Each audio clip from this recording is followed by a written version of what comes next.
Julie vient de quitter son travail, comme tous les soirs, vers 19h. Elle va direction un supermarché pour faire ses courses de la semaine.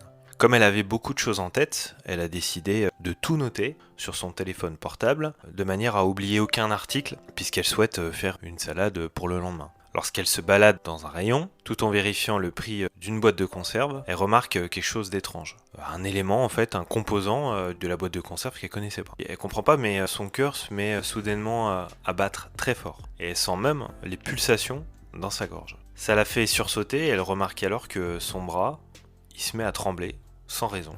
Elle sent même des picotements comme des aiguilles. C'est vraiment la première fois que quelque chose comme ça se produit. Surtout qu'elle comprend pas. Elle comprend pas du tout ce qui lui arrive. Elle est confuse et elle commence à avoir peur de quelque chose qui va pas en fait. Elle sait qu'il y a quelque chose, mais elle est incapable de savoir quoi. C'est l'inconnu. Elle commence mentalement à envisager en fait toutes les choses possibles qui pourraient être les raisons en fait de ce qui se passe. Alors évidemment, son cœur bat extrêmement fort et elle pense que c'est le début d'une crise cardiaque.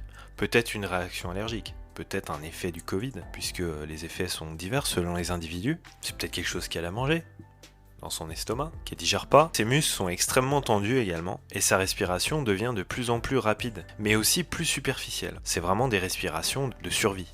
Elle regarde autour d'elle les gens, en fait, et elle ressent un étourdissement et un vertige. Elle a l'impression que les gens l'épient, en fait. Elle a l'impression que dès qu'elle tourne la tête, pour les regarder, les gens tournent la tête. Elle se sent vraiment observée et jugée. La peur qu'elle ressent en fait la plonge littéralement dans une panique. Les sensations de son corps s'intensifient et elle est convaincue que quelque chose d'horrible est sur le point de se produire. Elle ressent le besoin immédiat de sortir parce qu'elle se sent un peu claustrophobe dans ce supermarché et du coup elle laisse son caddie plein de produits, elle le laisse dans le magasin. Elle marche lentement vers la sortie et dès qu'elle est dehors évidemment la bouffée d'air frais lui fait se ressentir plus légère. Elle se sent quand même soulagée et plus en contrôle. Alors que les sensations physiques perdent peu à peu de l'ampleur, elle est néanmoins toujours dans le choc. Elle se sent réellement comme si quelqu'un venait de pointer une arme sur elle, se sent limite terrifiée. Et surtout, elle avait perdu le contrôle, pour la première fois de sa vie. Elle appelle du coup son mari qui est au travail et lui dit que il faut absolument passer à l'hôpital, peut-être qu'elle a quelque chose de grave. Donc, quelques heures plus tard, elle et son mari vont à l'hôpital. Elle est donc allongée sur le lit d'hôpital après les examens, elle attend les résultats, et le médecin arrive et lui dit que finalement il n'y a rien de grave, ils n'ont rien trouvé d'anormal dans son corps. Et donc, elle ne sait pas ce que c'est, le médecin ne sait pas ce que c'est, le médecin dit c'est peut-être une petite anxiété qui est venue comme ça. Donc il minimise la chose. Le lendemain, rebelote. Elle va faire ses courses. Cette fois-ci, elle n'a pas besoin de regarder un article. Cette fois-ci, elle sent directement une crise de panique qui monte.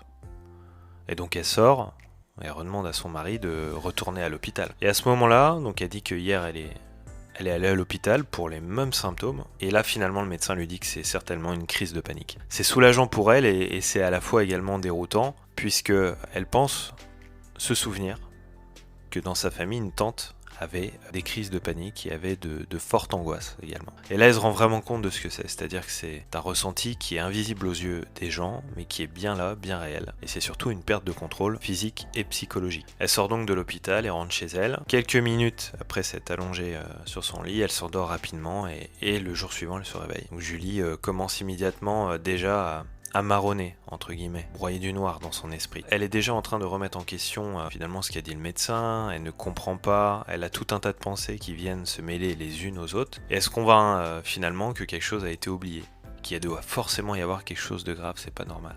De plus grave que l'anxiété, c'est que de l'anxiété, c'est que une petite crise de panique.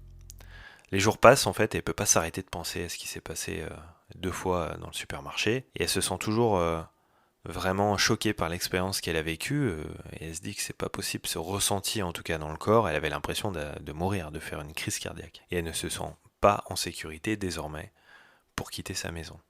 C'est la fin de cette partie 1 en tout cas qui consiste à décrire ce qu'est une crise de panique, notamment pour ceux qui connaissent des proches qui peuvent subir ce genre de choses, de manière à vraiment visualiser la chose et à comprendre et avoir un maximum d'empathie pour les gens qui peuvent les subir. Très vite, la prochaine partie sera publiée. À bientôt.